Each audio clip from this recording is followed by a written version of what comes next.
राजस्थान में एक छोटा सा गांव था सोनपुर। और सोनपुर गांव में दो सगे भाई रहते थे। एक का नाम था मदन और दूसरे का नाम था प्रताप।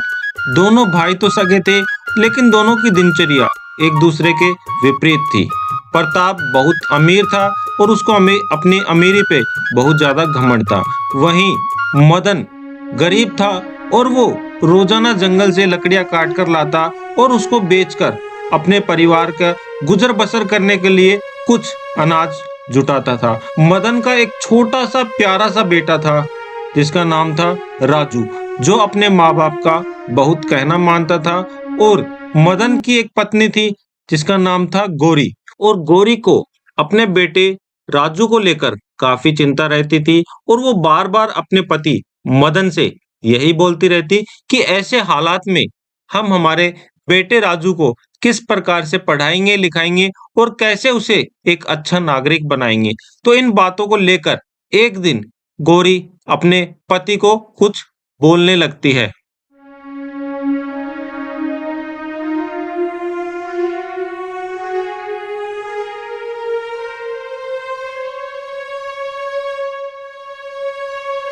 अरे, आ गए आप? कुछ खाने के लिए लाए हैं या ऐसे ही हाथ हिलाते आ गए? कुछ भी घर में खाने के लिए नहीं है। मैं तो चाहे भूखी भी रह लूंगी, पर ये हमारा छोटा सा प्यारा सा बच्चा है राजू, इसका मैं क्या करूं? इसको भूखा मैं देख नहीं सकती। आप ही बताओ मैं क्या करूं? अरे गोरी, मैं लकड़ी काटने तो गया था, लेकिन आज मेरी कुछ तबीयत सही नहीं थी और मुझे थोड़ा बुखार सा महसूस हो रहा था। कुल्हाड़ी में जैसे ही मारने लगता तो मुझसे कुल्हाड़ी ही नहीं उठ पा रही थी, इसलिए मैं वापस घर लौट आया और मैं थोड़ा सा आराम करना चाहता हूँ। मुझे लगता है कि आज मेरे को तेज बुखार होने वाला है। देखो, आपका जो छोटा भाई है वो अपनी पत्नी स्वीटी का कितना अच्छे से ध्यान रखता है। उसको उनकी मनपसंद सारी चीजें ला के देता है। अगर वो साड़ी के लिए बोले साड़ी ला के देता है, घुमाने के लिए बोले घुमा के लाता है। मैं आपसे ये सारी चीजें तो मांग ही नहीं रही हूँ। हमारा एक ये छोटा सा प्यारा सा बेटा राजू है, ये अच्छे से पढ़ लिख ले और हमें दोनों टाइम का खाना अच्छे से मिल जाए। बस इतना सा ही चाहती हूँ मैं आपसे। अरे पिताजी, आप थोड़ा आराम करिए। मुझे आप थके थके नजर आ रहे हैं। कल सुबह हम दोनों साथ चलेंगे और मैं भी आपकी मदद करूंगा और दोनों मिलकर खूब सारी लकड़ियां काटेंगे और खूब अच्छा भोजन बनाएंगे। हाँ जी, राजू सही बोल रहा है। आपकी तबीयत ठीक नहीं है, आप अभी आराम करो और कल जरूर से कोई न कोई व्यवस्था हो जाएगी और कल की कल देखेंगे। अभी आप आराम करो। और इधर प्रताप की पत्नी स्वीटी प्रताप से कुछ बोलने लगती है। अरे सुनो, दिवाली आने वाली है और मुझे खूब सारी शॉपिंग करनी है। हमारे घर के पास में जो वो विमला है, वो देखो एक सोने की चूड़ियां लेके आई है। मुझे भी वैसे ही चाहिए। और मेरा जो ये टीका लगा रखा है मैंने, ये भी बहुत पुराना हो गया है, बहुत ओल्ड हो गया है। मेरे को न्यू डिजाइन का लेना है। तो आप मुझे वो न्यू वाला कब दिला रहे हो, जल्दी से बताओ। अरे वाह स्वीटी, तुमने तो मेरे मुंह की बात ही छीन ली। कल मैं सुबह जल्दी उठता हूँ और साथ में हम हमारी गाड़ी से चलते हैं और तुम्हें जो भी चीज चाहिए तुम तुम्हारी खरीदारी करना और साथ ही साथ हम एक अच्छे होटल में बाहर खाना भी खाएंगे, क्योंकि इस दीपावली पर मुझे पूरे 50,000 रुपए बोनस जो मिला है। अरे, आज गौरी भाभी आई थी घर पे और कुछ पैसे उधार मांग रही थी। मैंने तो साफ ही मना कर दिया कि हमारे पास कुछ भी नहीं है। अगर वो आपसे बोले तो आप भी बिल्कुल से मना कर देना। इन गरीब लोगों को मुंह लगाना अच्छी बात नहीं है। वो गरीब हैं तो इसमें हमारी क्या गलती है? हमें तो अच्छे से जीने देना। घर पे आ जाते हैं मांगने के लिए। हम कोई धर्मशाला खोल के बैठे हैं कि जो भी आए उसको दान करते रहेंगे? अरे वाह स्वीटी, ये तो तुमने बहुत अच्छा किया और मुझे बता दिया। ये उससे भी ज्यादा अच्छा किया। अब अगर वो मुझसे भी पैसे मांगते हैं तो मैं उनको तुरंत मना कर दूंगा। और इधर मदन की हालत ज्यादा खराब हो जाती है। उसको बहुत तेज बुखार हो जाता है और उसके हाथ पांव में बिल्कुल भी जान नहीं रहती। तो गौरी मदन को बोलती है कि मैं स्वीटी और प्रताप से कुछ मदद मांग कर लाती हूँ। अरे सुनो, मैं स्वीटी के यहाँ जाके आती हूँ। देखती हूँ, देखे कुछ पैसे उधार मिल जाएं तो। आप बिल्कुल से चिंता मत करना, मैं थोड़ी देर में आ रही हूँ।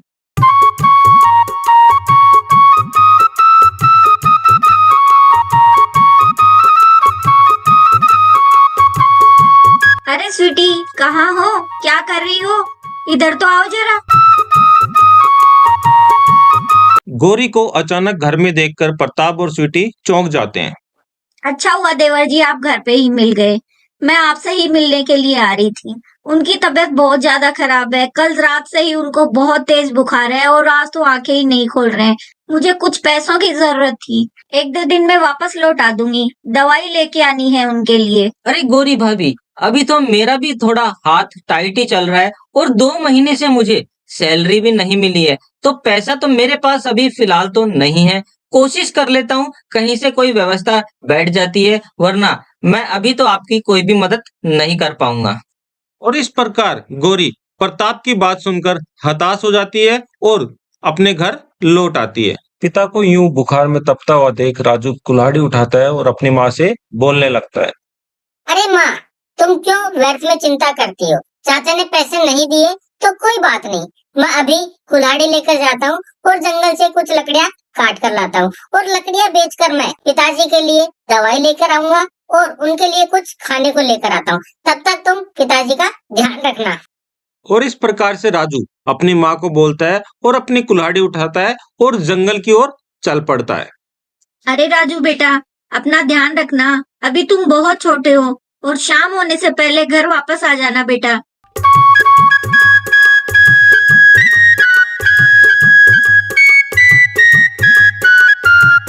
जंगल में चलते चलते राजू को एक मोटा पेड़ दिखता है और राजू वहां रुक जाता है और उस पेड़ के ऊपर जैसे ही वो कुल्हाड़ी मारता है पेड़ से कराने की आवाज आने लगती है। मुझे छोड़ दो, मुझे दर्द होता है, मुझे मत काटो, छोड़ दो मुझे। और इस प्रकार कराने की आवाज सुनकर राजू डर जाता है और इधर उधर देखने लगता है कि आवाज कहाँ से आ रही है और राजू की नजर सामने पेड़ के ऊपर पड़ती है। अरे वाह, बोलने वाला पेड़! मैंने तो कभी बोलने वाला पेड़ नहीं देखा। और क्या ये आवाजें तुम ही निकाल रहे हो? क्या तुम्हें भी चोट का दर्द महसूस होता है? हाँ, मुझे भी दर्द होता है। जब तुम मुझे कुल्हाड़ी मारते हो तो मुझे बहुत ज्यादा दर्द होता है। तुम मुझे मत काटो, अभी मैं छोटा हूँ। अरे हाँ, तुम अभी तो बहुत छोटे हो। तुम ऐसा करो, अपनी जिंदगी जियो, मैं बाद में तुम्हें काटता हूँ। और इस प्रकार से राजू उस पेड़ को बिना कुछ नुकसान पहुंचाए आगे चल पड़ता है।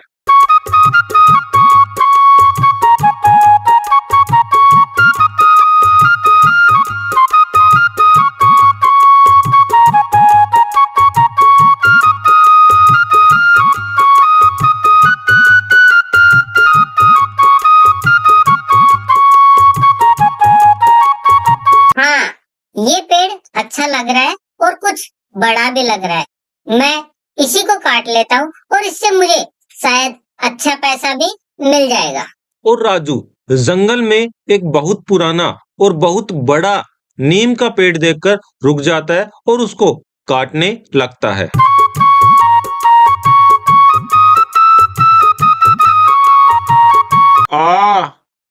मुझे मत काटो, मुझे दर्द हो रहा है, मुझे छोड़ दो, मुझे जीना है।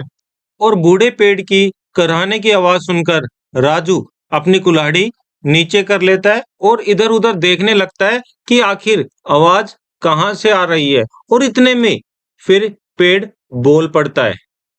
अरे वाह राजू बेटा, तुम तो बहुत अच्छे हो। मेरे बोलते ही तुमने मुझे काटना बंद कर दिया। तुम बहुत अच्छे हो। अरे वाह, क्या तुम भी बोल सकते हो? अभी पीछे ही मैंने एक बोलने वाला पेड़ देखा जिसको मैंने नहीं काटा और तुम तो बहुत बूढ़े पेड़ नजर आ रहे हो। मैं तुम्हें नहीं काटूंगा, मैं कोई दूसरा पेड़ देख लूंगा। तुम्हारी कुछ ही जिंदगी बची है, तुम अपनी जिंदगी जियो। अरे राजू बेटा, अगर तुम मुझे नहीं काटोगे तो अपने पिताजी के लिए दवाई कैसे लेके जाओगे और कैसे उनके लिए खाना लेकर जाओगे? अरे तुम इतना सब कुछ कैसे जानते हो मेरे बारे में? और तुम्हें कैसे पता कि मेरे पिताजी बीमार हैं? अरे राजू बेटा, मैं सब कुछ जानता हूँ और मुझे सबसे अच्छी बात ये लगी कि तुम बहुत सच्चे हो और मेरे मना करते ही तुमने मुझे काटना बंद कर दिया। बेटा, मैं कोई साधारण पेड़ नहीं हूँ, मैं एक जादुई पेड़ हूँ और तुम चाहो मुझसे जितना पैसा ले सकते हो। रुपया पैसा, सोना चांदी सब कुछ है, बहुत खजाना है मेरे अंदर। क्या? पेड़ के अंदर खजाना? मैं समझा नहीं। आप मुझे विस्तार से बताइए कैसे। बेटा, मैं एक जादुई पेड़ हूँ और मेरे अंदर खूब खजाना छुपा हुआ है, हीरे जवाहरात सोना चांदी। और उसके लिए तुम्हें एक मंत्र बोलना होगा और वो मंत्र है मोटी चैन मोटा पैसा, पूरी दुनिया ढूंढ लो कहीं नहीं मिलेगा मेरे जैसा। अरे वाह, कितना अच्छा मंत्र है। मोटी चैन मोटा पैसा, पूरी दुनिया ढूंढ लो कहीं नहीं मिलेगा मेरे जैसा। मोटी चैन मोटा पैसा, पूरी दुनिया ढूंढ लो कहीं नहीं मिलेगा मेरे जैसा। और राजू जैसे ही मंत्र बोलता है, पेड़ का खजाने का दरवाजा खुलने लगता है।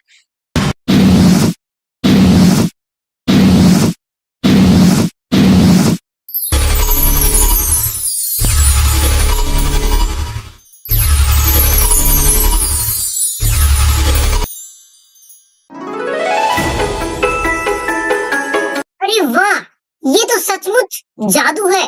कितना सारा खजाना है, मैं इसमें से कुछ ले लेता हूँ।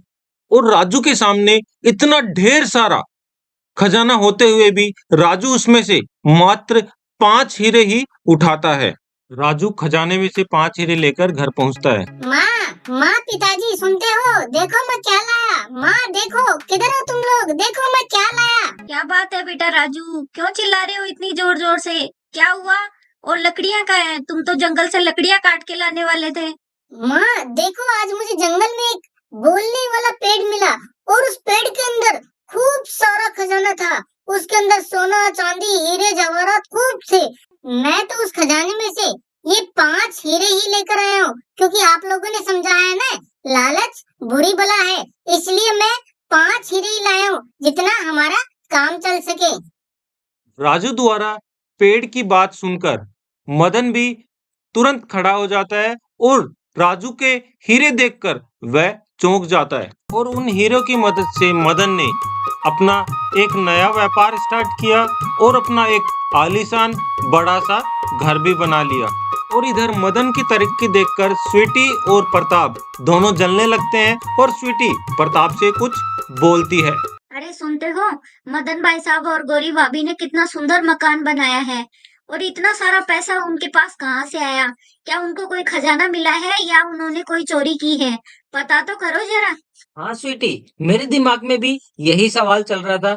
मैं कल पता करता हूँ और देखता हूँ कि आखिर उनको कौन सा कुबेर का खजाना हाथ लगा है, जो हमसे बड़ा और आलीशान मकान बना लिया, नया बिजनेस स्टार्ट कर लिया और हमसे बड़ी गाड़ी भी खरीद ली है।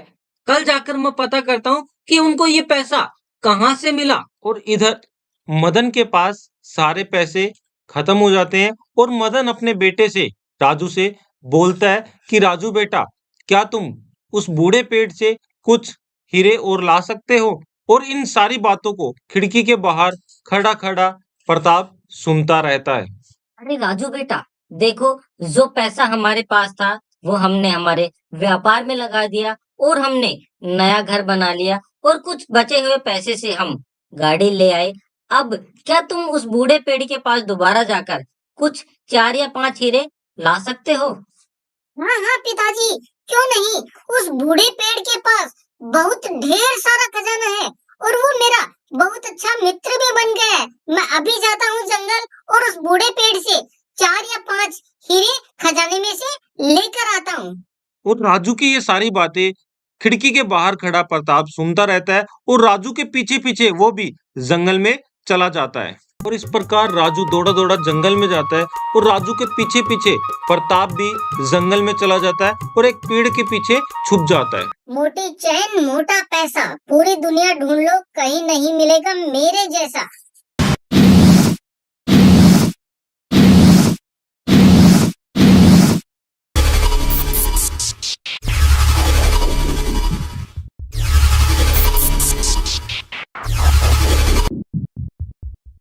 और राजू के सामने इतना ढेर सारा खजाना होते हुए भी राजू उसमें से मात्र 5 हीरे ही उठाता है। और राजू के जाते ही प्रताप पेड़ के पीछे से आता है और बूढ़े पेड़ के पास आकर वो भी मंत्र बोलने लगता है। मोटी चैन मोटा पैसा, पूरी दुनिया ढूंढ लो कहीं नहीं मिलेगा मेरे जैसा।